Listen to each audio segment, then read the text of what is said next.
creators on YouTube now have to select if their content is meant for children or not when they upload it. And in some cases, this decision is quite easy. If you're making a fun song for children, teaching them the colors or the alphabet, it's definitely meant for kids. But what about content that just happens to be family friendly? It doesn't have anything offensive in it and is potentially enjoyed by both children and adults. What choice do you make? What consequences does your choice have? And is there even a satisfying answer to this question?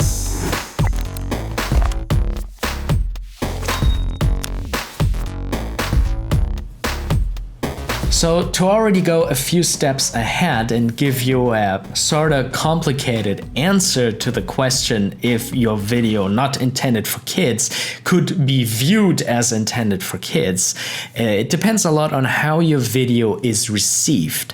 If it happens to attract a lot of young viewers, then it turns out you should have selected that your video is meant for kids. To make things even more confusing, YouTube put out a list of criteria, and animated characters are on this list, or cartoon figures. So does that mean if you are using animated characters that this is already a huge nudge towards your content being for children? Let's get to the bottom of this. Let's have a look at the bigger context and what this law is actually meant for and why YouTube is trying to enforce it in this way. And personally, I think what YouTube is doing here is not the best solution. They are just shifting the responsibility onto the content creators.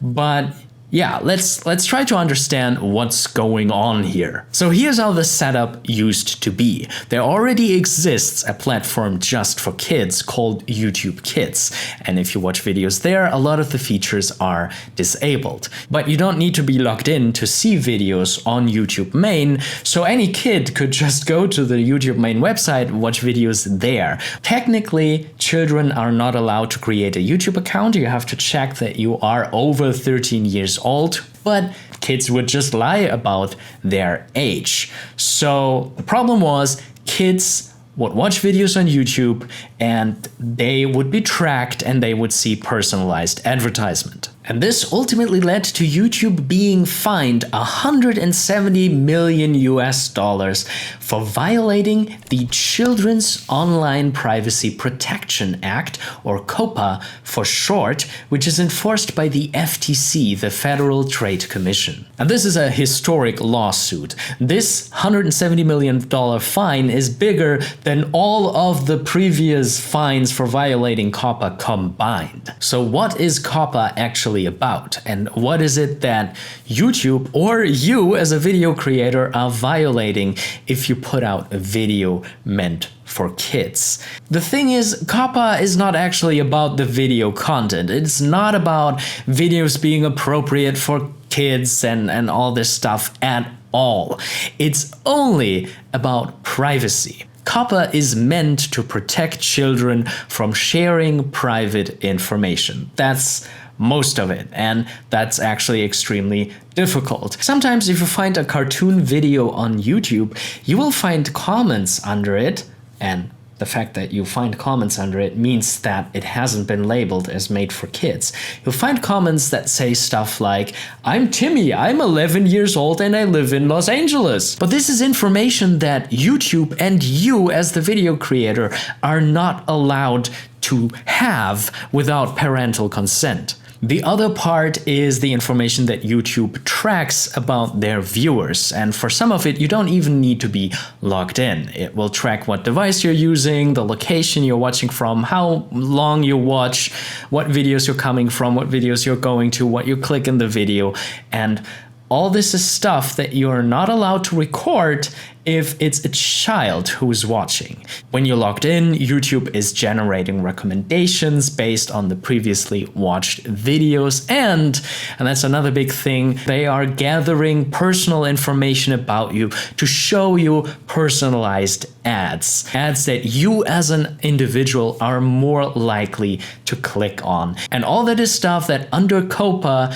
YouTube is not allowed to do for children, but has been for the last couple of years. So how does YouTube solve this problem? They put out a blog post saying that YouTube has been a site for people over 13, but with a boom in family content and the rise of shared devices, the likelihood of children watching without supervision has increased. Their reaction is that we will treat data from anyone watching children's content on YouTube as coming from a child, regardless of the age of the user. Personally, I find that weird because it also means that adults watching a video for children, they cannot use functions that as adults they would be allowed to use. Meaning that if your child was watching an episode meant for kids, the mother or the father, they cannot write a comment like, hey, my child loves your video, please make more videos like that. I think overall this is a loss in community and functionality, and a loss in a huge part of what YouTube is actually about. But anyway, this is the reason why YouTube wants to know from you as the content creator if this video is meant for children, because if it is, they're gonna switch off all the tracking and all the personalized advertisement, which could cause a hit in revenue for you, because personalized advertisement usually brings in more money than contextual advertisement. There'll still be monetization, there'll still be ads on the video, but people will probably not click on it as much. So not collecting personalized data means no analytics, no comments, no personalized recommendations, and no targeted ads. In case of the $170 million fine, YouTube took responsibility, took the blame for tracking user data. But if you look at the Coppa text,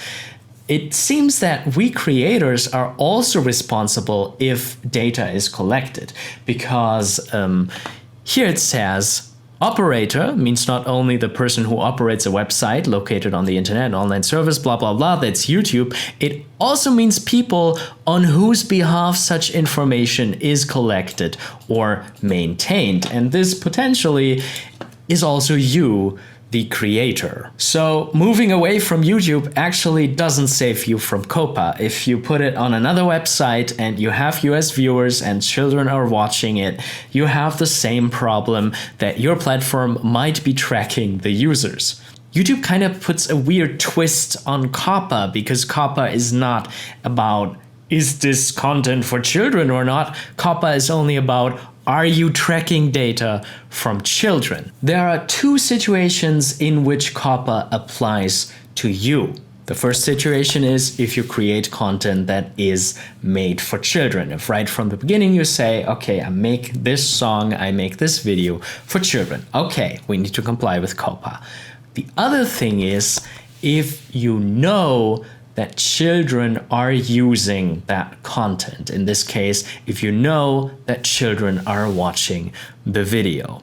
This is a little bit tricky because YouTube doesn't show you analytics for children under 13 years old. And then there's also the question of how many children need to watch your video until it is considered made for children. Are 10 kids watching your content enough to trigger Coppa? 100 of them? 25% of your viewers? 50% of your viewers? There's no indication in the law. It doesn't clearly say, there's no clear line that says if you collected that much evidence, if your numbers show this or that, there's no clear line. Okay, now Coppa is active. Now you need to flag your video as meant for kids. And the YouTube guidelines now have the same problem. How many of these factors do I need to fulfill? You know, sometimes it could be enough to only fulfill one of them. You know, if you have a song intended for children, that's just one factor, and that means that Coppa applies.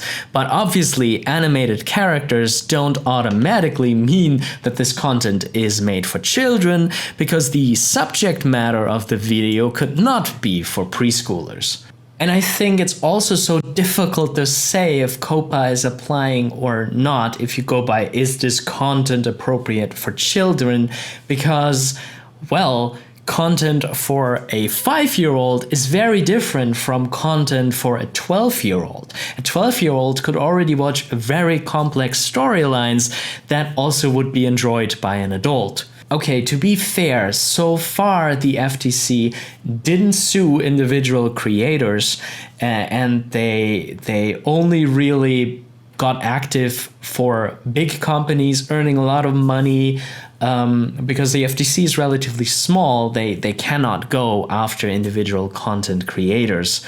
But I find it problematic that we have a law here that is so vaguely worded, and yeah, with pretty much any family-friendly content that happens to suddenly get a lot of children viewers, you might all of a sudden have to deal with Coppa, whether you're on YouTube or somewhere else.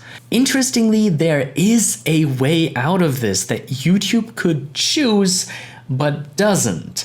If we look into the text, you can see that if we have a website or service that does not target children as its primary audience, it can be not deemed directed to children if it does not collect personal information from any visitor prior to collecting age information. So, in other words, if YouTube would know with a high certainty that a person watching a kid's video is above 13 years old, they could start tracking again. They could show personalized ads. It's kind of cool that you can just watch any YouTube video anywhere. You can embed it on any website and you don't need to log in, you don't need to register or confirm your age, you can just watch it. An example for a very well age-guarded platform would be Netflix, where you can't watch anything if you are not logged in. And if you're logged in, you probably have given them your credit card and hereby confirmed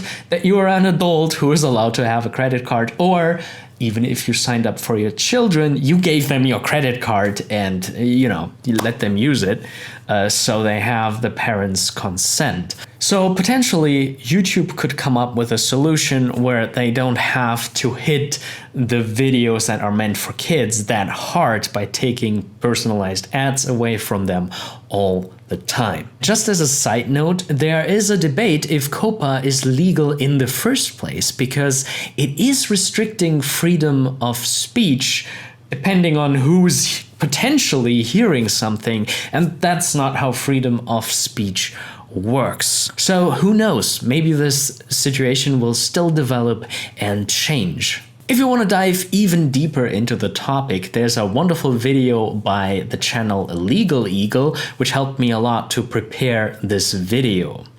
What do you think about Coppa, especially taking into account that this is meant to protect the privacy of children? If you want to know more about how to create animation, I'll be happy if you subscribe to this channel, and I'm looking forward to seeing you again. Goodbye!